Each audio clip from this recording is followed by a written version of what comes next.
Krishna, everyone. I'm sorry about the pause, but as it turns out, I just got a cold recently. Also, yes, update on the level eclipse. It's on its way. It's like the cheapest one I managed to find, and it's a single one. So still no surround sound, but honestly, I'm just starting. Anyway, it doesn't seem to be very popular, but it does help me sleep at night. Like literally, I get so tired I fall asleep. Best night of sleep ever. So without further ado, let's continue. Krishna's Supreme Personality of Godhead. Chapter 2. Prayer by the demigods for Lord Krishna in the womb. King Kamsa did not only occupy the kingdom of the Yadu, Bhoja, and Andhaka dynasty, and the kingdom of Shurasen, but he also made alliance with the other demoniac kings as follows: the demon Pralamba, demon Bhaga, demon Janur, demon Trinavarta, demon Agasura, demon Mustika, demon Arista, demon Widwid, demon Budna, demon Keshi, and demon Inuka. At this time, Jarasandha was the king of Magadha province, known as present time Bihar state. Thus, by his diplomatic policy, Kamsa consolidated the most powerful kingdom of this time. Under the protection of Jarasandha, he made further alliance with such kings as Banasura and Bhamasura until he was the strongest. Once again, coming back to the previous chapter, Kamsa, he was monstrously powerful. We're talking till the demigods were trembling at his feet. King Indra had surrendered to him. He was almost as dangerous as Ravana. But no, Kamsa wasn't Ravana. In the Lord's pastime, we have many reoccurring antagonists and protagonists. They change shape, but not their role, really. So, in his previous life, Kamsa used to be the demon called Kalanimi. And as Kalanimi, he was killed, then revived. Lord Vishnu killed him, and I do believe he was brought back to life. And Kamsa Kalanimi also cursed. I wonder if it was either his sons or grandsons. His sixth grandson to be killed by their own father. A bit random, but you'll understand soon.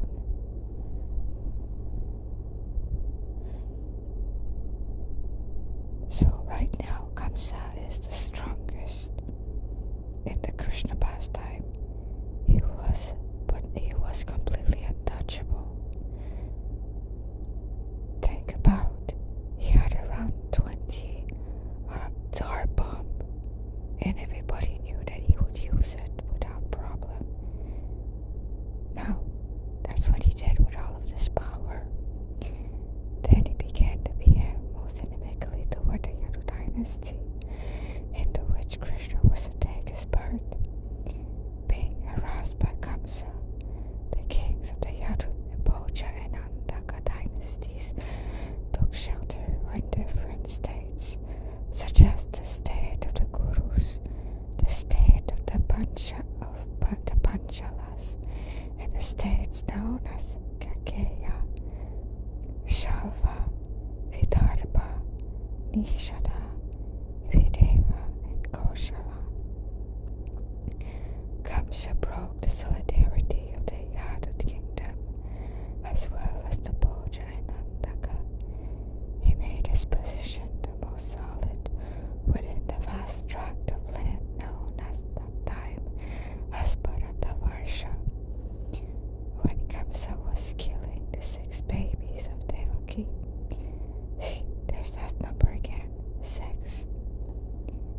In his previous life, he cursed, I believe, his 6 sons or grandson. And in his lifetime, he's killing 6 babies.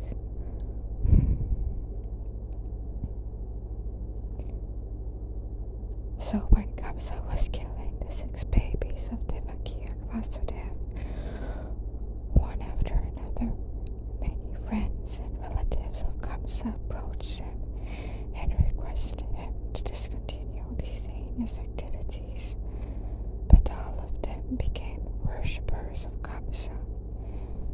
When Devaki became pregnant for the 7th time, a plenary expansion of Krishna, known as Ananda, appeared within her womb. Devaki was overwhelmed with both jubilation and lamentation. She was joyful, for she could understand that Lord Vishnu had taken shelter within her womb, but at the same time, she was sorry that as soon as her child would come out, Kamsa would kill him. At that time, the Supreme Personality of Godhead, Krishna, being compassionate upon the Yadus, who were fearful due to the atrocities committed by Kamsa, ordered the appearance of Yogamaya, his internal potency. Krishna is the Lord of the universe, but he is especially the Lord of the Yadu dynasty.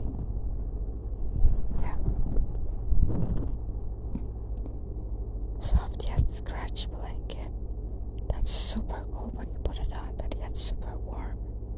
Readily found it in the temple. Yogamaya is the principal potency of the personality of Godhead. In the Vedas, it is stated that the Lord, the Supreme Personality of Godhead, has multi-potencies. Parashaya Shaktiya Vividaya Shwayate. Wait.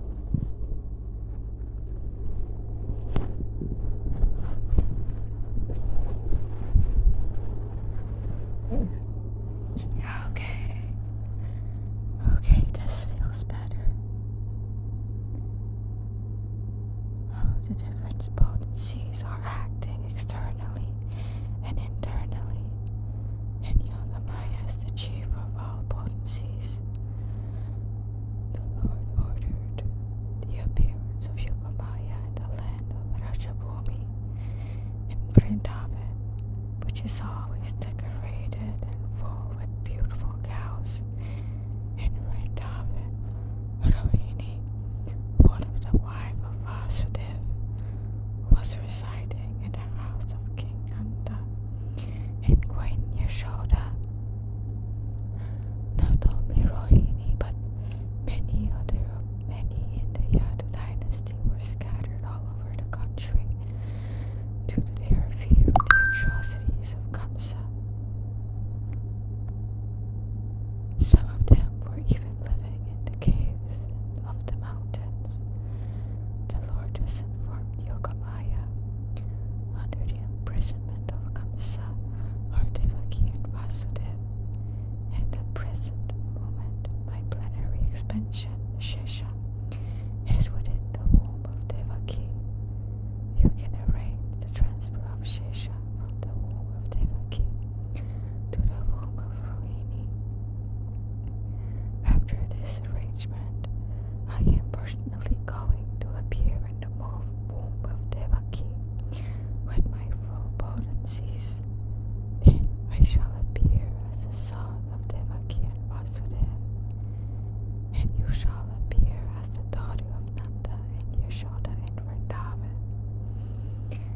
Since you will appear as my contemporary sister, and since you will quickly satisfy desires for sense gratification, people within the world will worship you with all kinds of valuable presentation, incense, candles, flowers, and offerings of sacrifice. People who are after materialistic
Actually, people in the Vedic culture worship both the powerful and the power.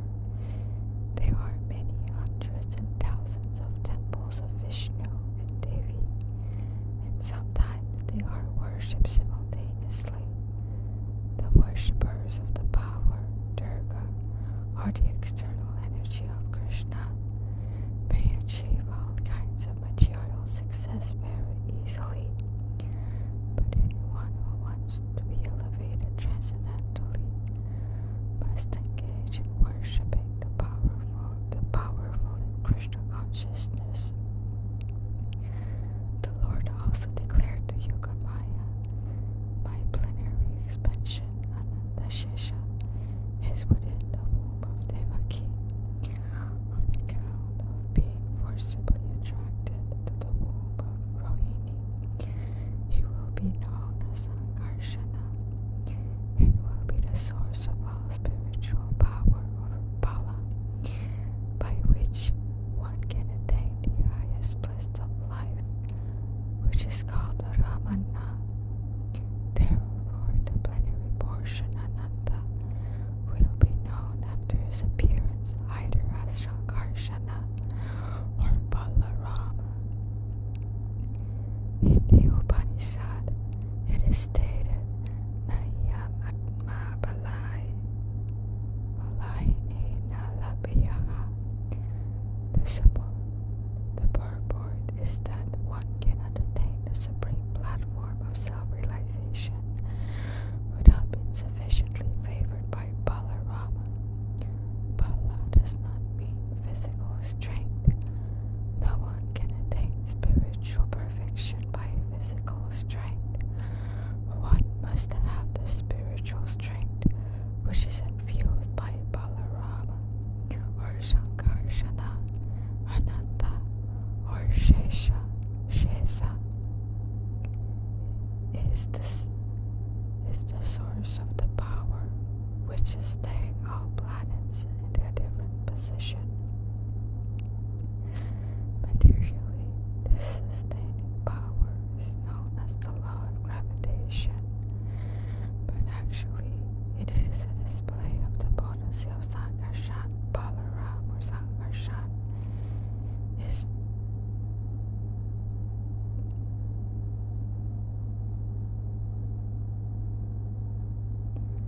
is the source of spiritual power. Okay, that's a bit hard to read. Balarama, the way I'm looking at my phone, I cannot see the letters very well. There was a full stop, my bad. Balaram or Sankarshana is the source of spiritual power, or the original spiritual master.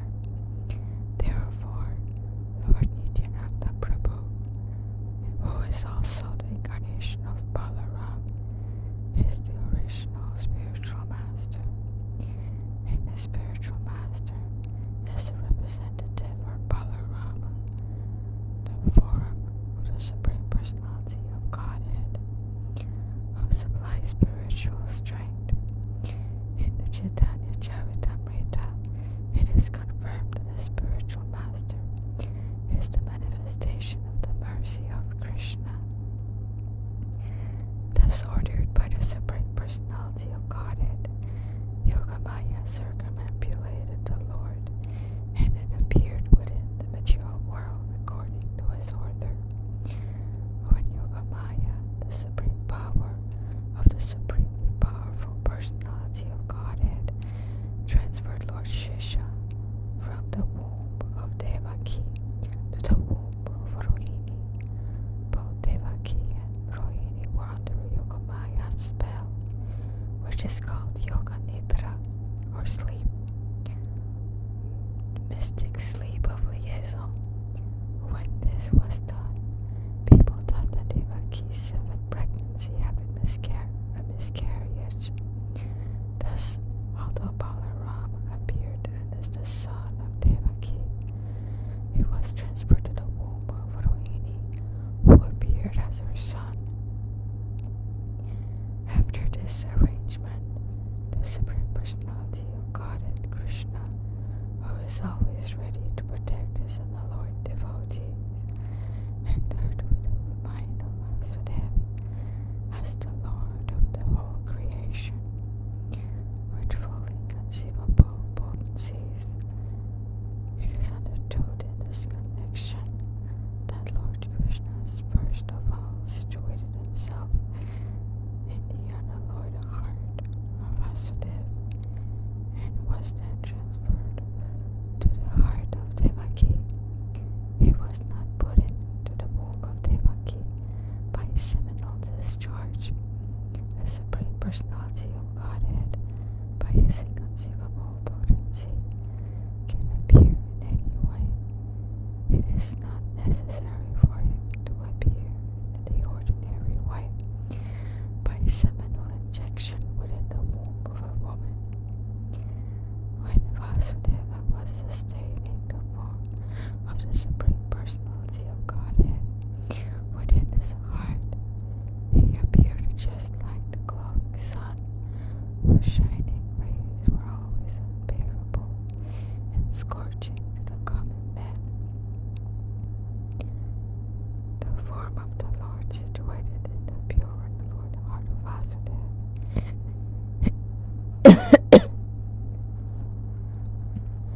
My bad. Once again, that's a cold that sneaked up on me.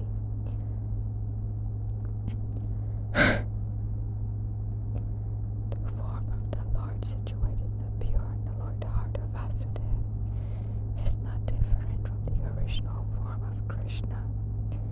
The appearance of the form of Krishna anywhere, and specifically within the heart, is called Dhamma. Dhamma referred not only to Krishna's form, but also his name, his qualities, and his paraphernalia. Everything becomes manifest simultaneously. Thus, the eternal form of the Supreme Personality of Godhead, with full potencies, was transferred from the mind of Vasudeva to the mind of Devaki, exactly as the setting sun's ray are transferred to the full moon rising in the east. Krishna, the Supreme Personality of Godhead, thus entered the body of Devaki from the body of Vasudeva without being subject to any of the condition of an ordinary living entity. Since Krishna was there, it is to be understood that all his plenary expansion, such as Narayana and incarnation like Lord Nrsimha and Varaha, were with him. Lord Nrsimhadev and Lord Varahadev, to sound, well, not to sound blasphemous, but Krishna's a furry. Yes, God has fursuits. And you're going to love his fursuits and his fursonas. The first one is Matsya, or the fish incarnation.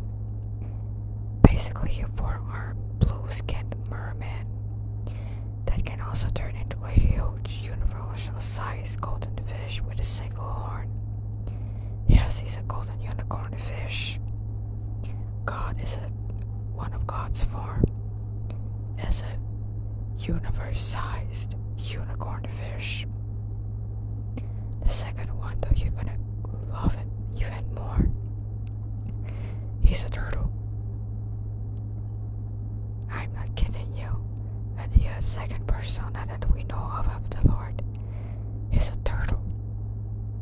A huge, earth-sized turtle. That because he held Mount Mandara, or the earth, on his back, while the demons and the demigod churned the ocean of milk, causing a divot on his shell. Now, those who are following turtle news, you know how turtles react when you scratch their back, right? Yeah, well, that's the main reason why he was playing the pivot of the universe. Lordy Turtle wanted back scratchy so bad. He had demons and demigod fight over nectar for it. The third one we're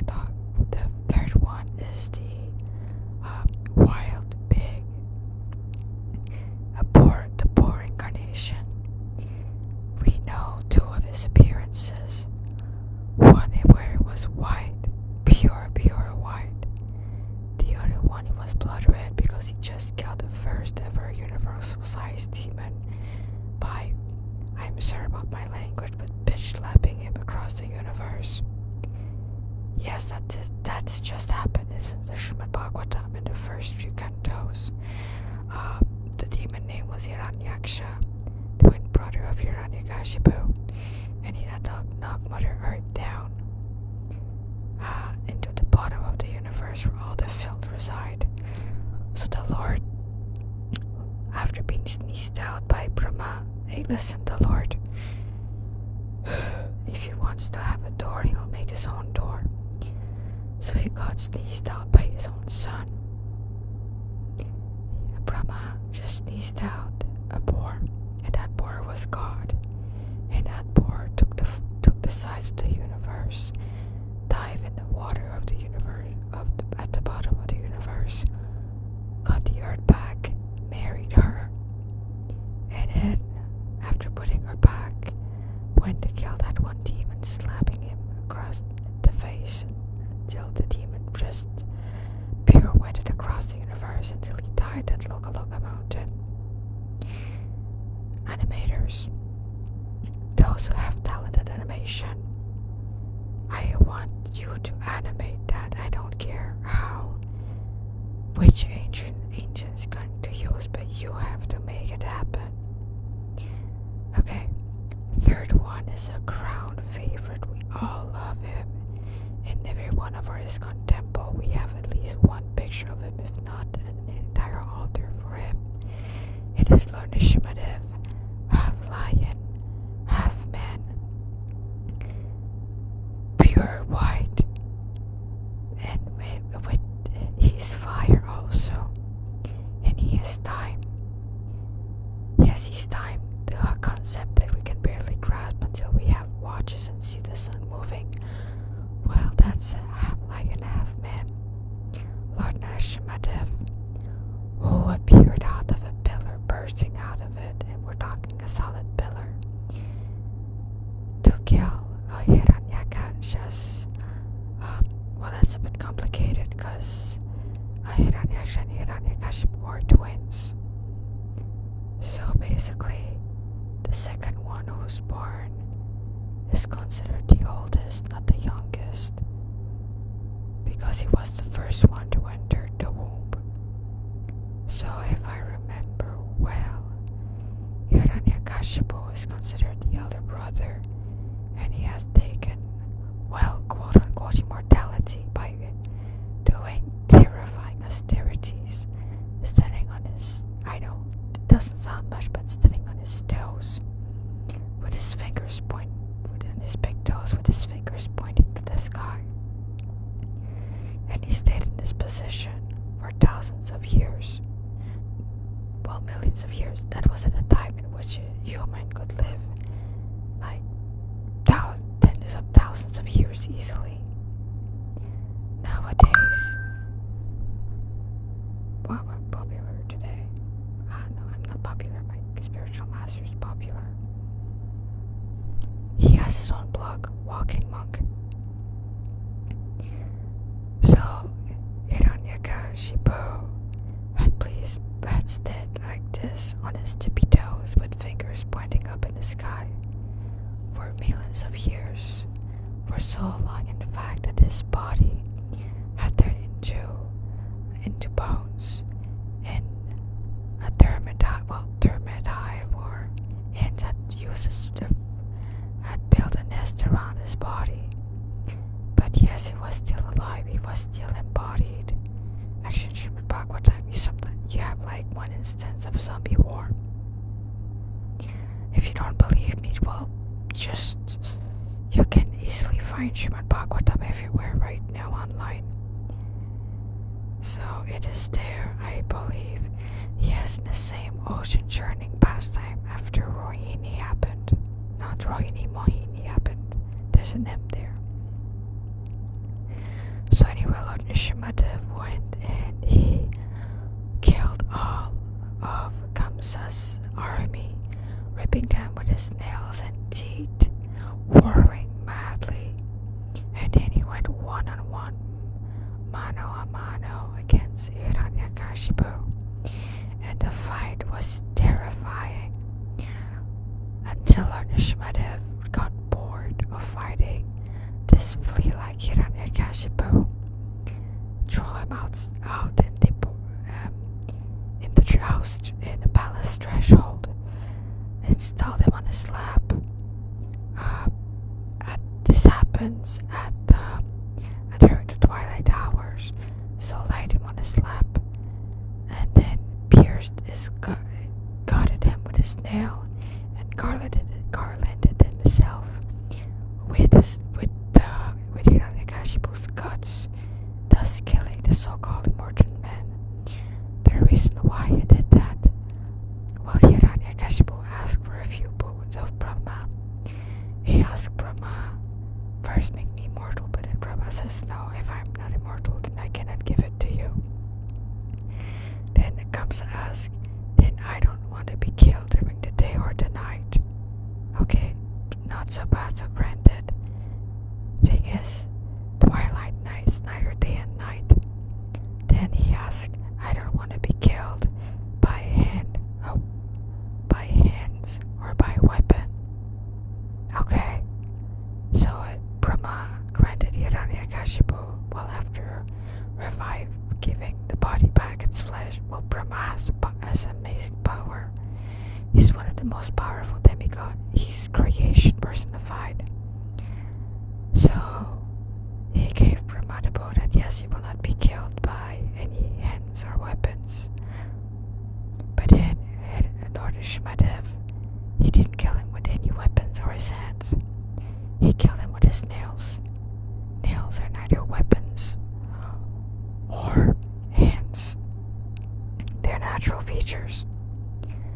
And then Hiranyakashipu asked, I don't want to be killed in the air, on the ground, or in water.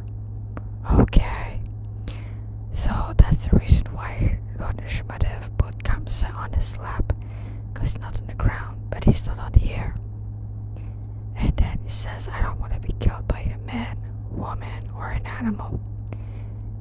Okay, granted. The thing is, Lord Ishmadev, well, externally he's neither a man or an animal. But, well, he's also God, so he's beyond that. And also the reason why I had woman, well, that's because there used to be a demon in Jagannath Puri who got killed by Ekadasi Devi. No, sorry, not Ekadasi. Well, there's Ekadasi Devi, but no, Durga, or Bhuvaneshwari.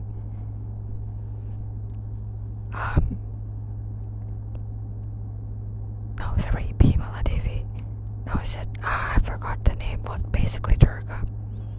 And the reason why he got killed by Durga and not Lord Vishnu or Jagannath, well, that's because he specified, I don't want to be killed by a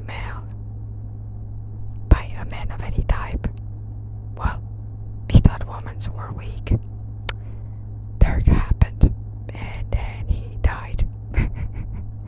Anyway, to go back to Lord Vishnu, killing Lord Shimadev, there's also another one that he didn't want to be killed in any of the 12 months.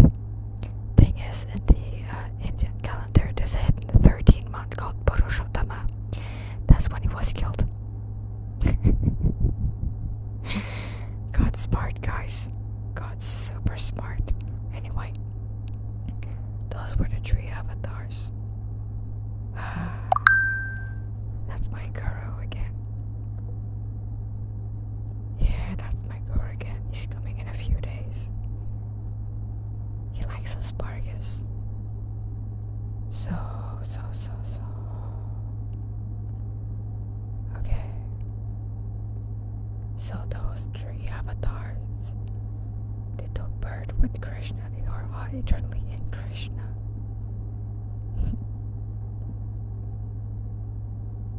In this way, Devaki became the residence of the Supreme Personality of Godhead, who is one without the second, and the cause of all creation. Devaki became the residence of the Absolute Truth, but because she was confined within the house of Kamsa, she looked just like a suppressed fire, or like misused education. When fire is kept in a jug, the illuminating rays of the fire cannot be very much appreciated. Similarly,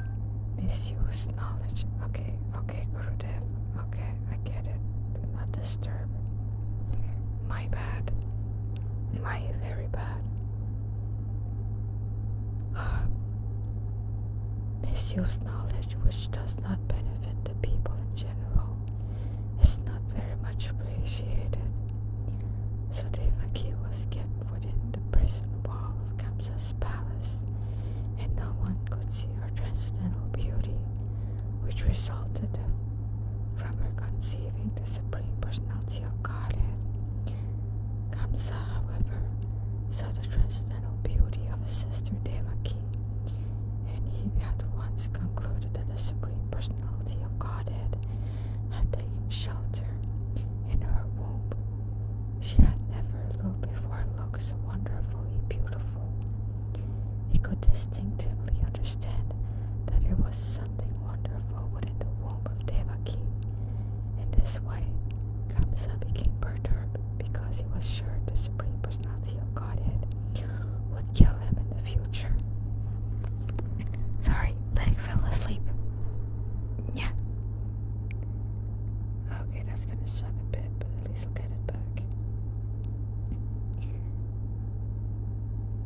Okay, so Kamsa became perturbed because he was sure that the Supreme Personality of Godhead, who would kill him in the future, had now come. Kamsa began to think, what is to be done with Devaki? Surely she has Vishnu or Krishna within her womb, so it is certain that Krishna has come to execute the mission of the demigods, and even if I immediately kill Devaki, his mission cannot be frustrated.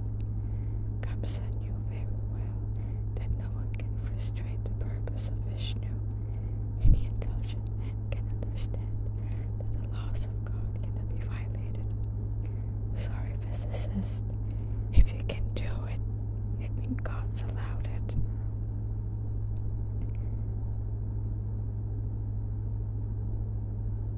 His purpose will be served in spite of all impediments offered by the demons. Kamsa thought, if I kill Devaki at the present moment, Vishnu will enforce his supreme will more vehemently. To kill Devaki just now would be a most abominable act.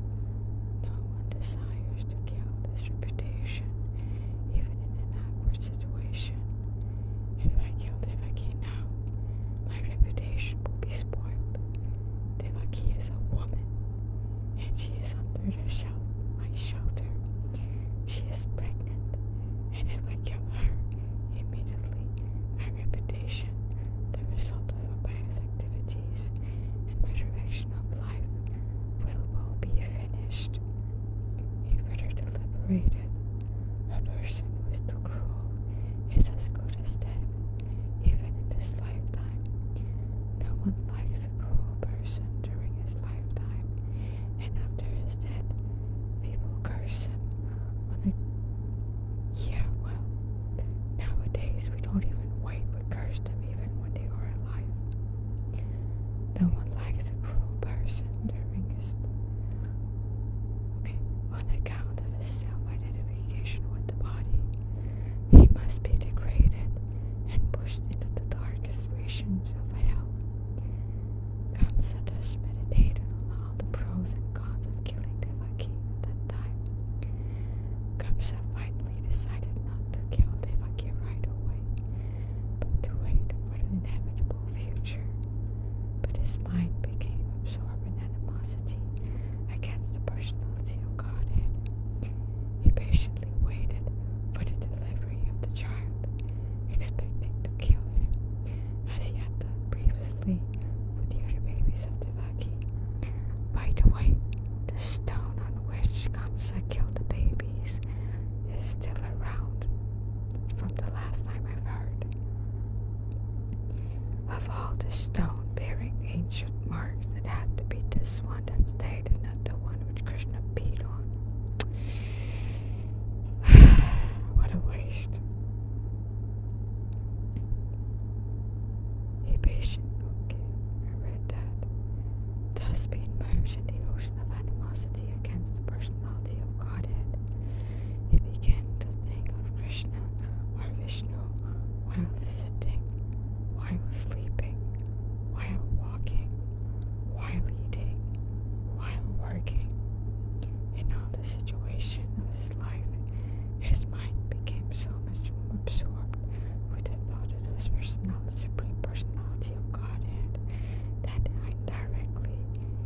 would see only Krishna or Vishnu around him. Unfortunately, although his mind was so absorbed in the thoughts of Vishnu, he is not recognized as a devotee because he was thinking of Krishna as an enemy. The state of mind of a great devotee is also to always be absorbed in Krishna. But a devotee think of him favorably, not unfavorably. To think of Krishna favorably is Krishna consciousness, but to think of Krishna unfavorably, it is not Krishna consciousness. Okay, so I'm going to stop now, and next part, I'm going to start the prayers of the demigods. Yes, it is a very, very long chapter, and well, I have a triple feature coming up. On Sunday, I do the Sunday feast cut up. On Monday, I do the Janmashtami festival prep work for the cooks, and then the next day, it is our Srila Prabhupada, the author of this book's birthday. So we're going to celebrate him, and once again, my aid will be needed. It's gonna be huge, and I'm starting to get cold. It's gonna be one hell of a rodeo. Wish me all luck, y'all. Bless me, and as I bless you.